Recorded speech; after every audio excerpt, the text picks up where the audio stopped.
Assalamualaikum warahmatullahi wabarakatuh. Perkenalkan, nama saya Feni Febrianti dari Pendidikan Bahasa dan Sastra Indonesia Universitas Muhammadiyah Purwokerto NIM 30 kelas 5A.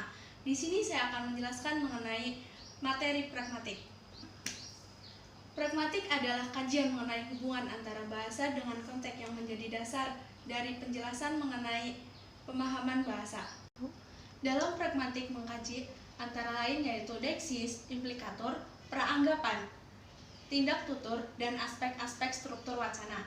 Bukunya yang mutakhir berjudul Pragmatic and Natural Language Understanding, Georgia Green tahun 1996 halaman 1-2 menyatakan bahwa pragmatik linguistik berada pada persimpangan antara sejumlah bidang di dalam dan di luar ilmu pengetahuan kognitif. Persimpangan yang dimaksud antara lain yaitu ilmu linguistik, psikologi kognitif, antropologi, kultural, dan filsafat yang di dalamnya mengkaji lagi mengenai logika, semantik, dan teori tindakan. Ada pula sosiologi dan retorika yang semuanya berkontribusi dalam bidang pengkajian ini. Pragmatik dalam definisi buku adalah aspek-aspek informasi yang disampaikan melalui bahasa yang tidak dikodekan oleh konvensi, namun dalam hal ini dapat diterima secara umum oleh bidang linguistik yang digunakan. Secara alamiah dari makna-makna yang dikodekan secara konvensional dan tergantung pada konteksnya. Menurut Heme yang dikutip oleh Sumarsono dan Paina Partama tahun 2002 halaman 329-330 menyatakan bahwa tindak tutur merupakan bagian dari peristiwa tutur dan peristiwa tutur merupakan bagian dari situasi tutur. Setiap peristiwa tutur dibatasi pada kegiatan yang secara langsung diatur oleh norma-norma dan kaidah bagi penutur. Makna tersirat.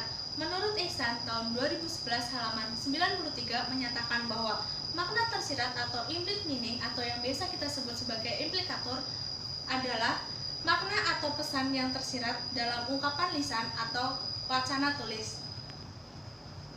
Kata lain dari implikator adalah ungkapan secara tidak langsung, yakni makna ungkapan yang tercermin dalam kosakata secara literal. Selain yang sudah saya jelaskan tadi, dalam pragmatik juga mengkaji mengenai relevansi, deksis, dan peranggapan. Relevansi adalah pengembangan dari kata relevan. Relevansi adalah hubungan antara dua hal yang saling terkait dan dicocokkan satu sama lain, sehingga hal tersebut saling berhubungan dengan satu sama lainnya. Secara umum, konsep relevansi adalah bagaimana seseorang bisa mencoba untuk menghubungkan suatu topik dengan konsep lainnya secara bersama dan mempertimbangkan konsep keduanya. Intinya, relevansi adalah sesuatu yang memiliki kecocokan. Contohnya yaitu seperti hubungan keluarga dan pertemanan yang masih ada ikatan keluarga. Beberapa ungkapan memberikan contoh bahwa hubungan antara bahasa dengan konteks yang lebih baik bukan sekadar istilah-istilah deksis. Istilah-istilah ini yang mencakup hubungan-hubungan dari kategori-kategori gramatikal yang memiliki keragaman sama banyaknya seperti kata ganti dan kata kerja. Suatu kategori fenomena-fenomena pragmatik lebih lanjut yang signifikan adalah peranggapan. Peranggapan telah didefinisikan sebagai berbagai macam cara, namun secara umum adalah asumsi-asumsi atau invensi-invensi yang tersirat dalam ungkapan-ungkapan linguistik tertentu. Umpamanya saja dalam ujaran 5 mahasiswa mengalami kegagalan dalam ujian tata bahasa untuk yang kedua kalinya.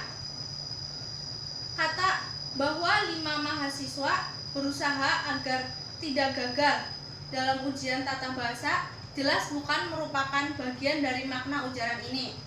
Namun, yang diungkapkan oleh contoh-contoh ini adalah adanya ketergantungan simultan peranggapan pada dan transdesinya di luar ujaran unsur-unsur leksikal tertentu.